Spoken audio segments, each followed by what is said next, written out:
It is great to be with you tonight. I hope that everybody is doing great.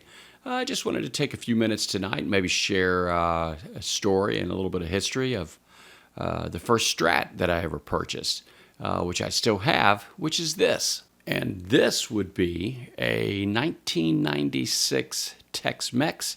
So it's a made in Mexico Strat, obviously, if it's a TexMex. That it was like 1996 was when they were making the TexMex, but I believe they started making them in 95, 96, maybe 97. But anyway, it is for sure a TexMex, and I did run the serial number, and it is from 1995. And it is also a 50th anniversary edition, which is kind of nice. You know, you would kind of hope at this point that maybe it would be worth a little bit of money, but you know, they've retained their value over the years. I think you can probably, if you get on eBay or something, you're probably going to have to drop.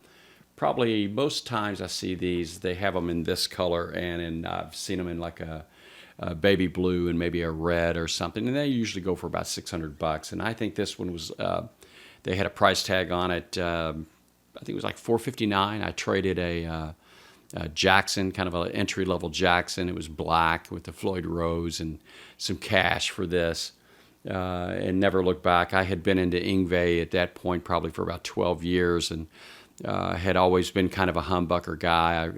Early on in my playing, I had a BC Rich NJ series white Strat style body.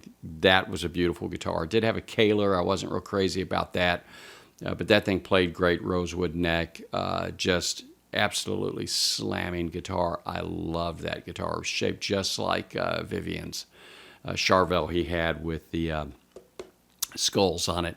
Headstock was a little bit different, but it was pretty dangerous looking, so we really enjoyed that. Anyway, had to have a Strat. I wanted that glassy sound, and being such a huge Yngwie fan, you know, you just couldn't go anywhere and, you know, buy an Yngwie signature if that was even there at that point. I'm sure that it was, but certainly I couldn't afford it if it even wouldn't have made a difference. But I saw this one, and I saw the color, and I thought, well, that's pretty close, you know, and especially with the maple neck. And I played it, and it just played great. And I guess this has a C-shaped neck, from what I understand, and gigantic frets.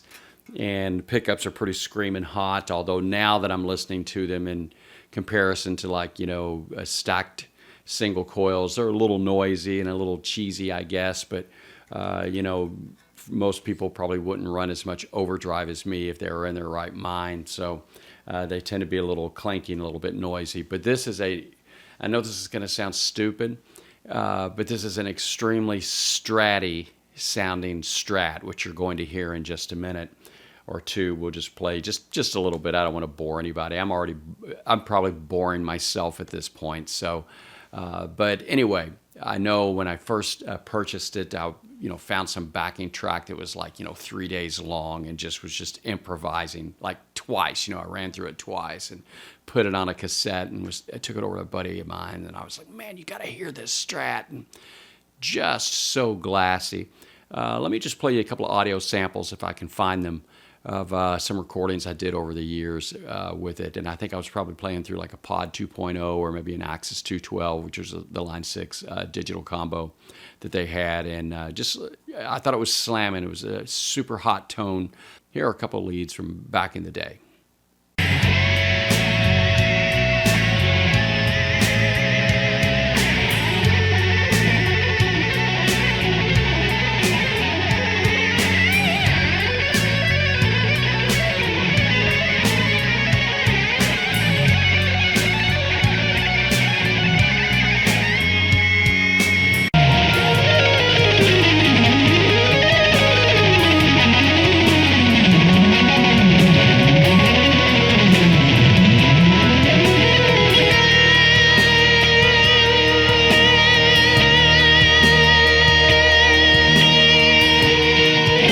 So anyway, I don't know, that might have been a mess. I think everything had a drum machine. But anyway, what's cool is after all of these years, and that would be pretty close to 30 years actually that I have held on to this guitar.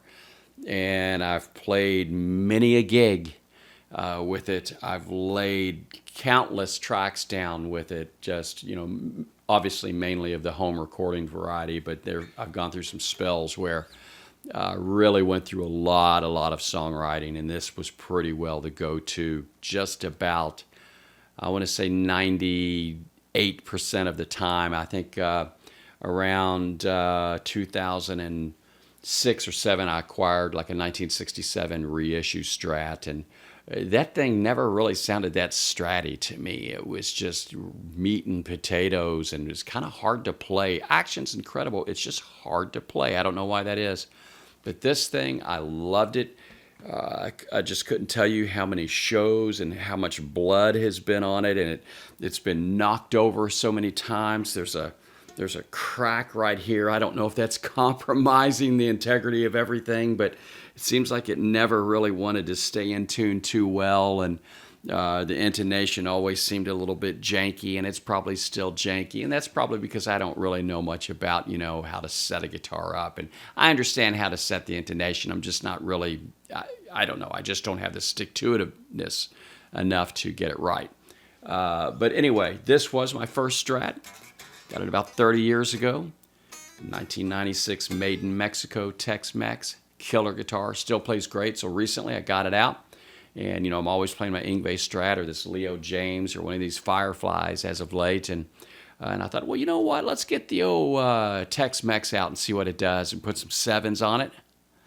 And cleaned it up. Electronics are still a little dirty. Did clean them up, put some pot cleaner and all of that. And kind of, cleaned all the grime off, and it was pretty nasty. And I mean, there's like, the blue jeans stains on it or whatever, just from being on across the jeans, missing a screw, a couple of chunks taken out of it, which really gives it a lot of character, I think. And it's a beautiful guitar still. I think it holds up, has the vintage style bridge. It's just a beautiful guitar, and it's genuine and it's real, and it's very special to me, and I've had it for about 30 years. So let's just play it. We'll play a little bit unaccompanied, nothing fancy. I'm kind of back to one of those 2-week out of practice moments. Been playing just a little bit, but if you follow the channel at all, if you've listened to one video, you've probably pretty well heard every lick that I can play. 2, 3, 4, maybe up to 5 licks. That's about it. It's typically like blues or harmonic minor or like a little major scale, and it's just all the same, but so, please forgive me and overlook that, but maybe just listen to the guitar. Again, it's a little clanky. You might think, well, those pickups don't sound so good. They sound about like that, kit guitar that you built or whatever, but we just run a lot of overdrive on a truly single coil platform. So it might be a little bit noisy, but we'll play a couple of little rhythm things and let you hear the stratiness of it. And it's a great guitar. If you ever have an opportunity to find one, pick it up. You won't regret it. This thing sounds great, plays great, and just looks absolutely classic. Please like, comment, and subscribe. I appreciate you watching. I appreciate you stopping by. Tell your friends. I hope you have a great night. And it might be worth mentioning that I'll use this little kind of what I would call my Yngwie tone, early Yngwie tone, which, I really didn't spend a lot of time tweaking it. But I mean, it's pretty raw.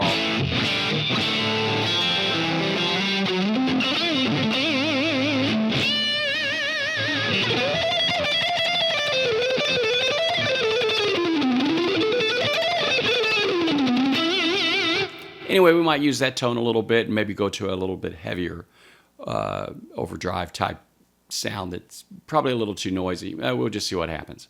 Anyway, here we go.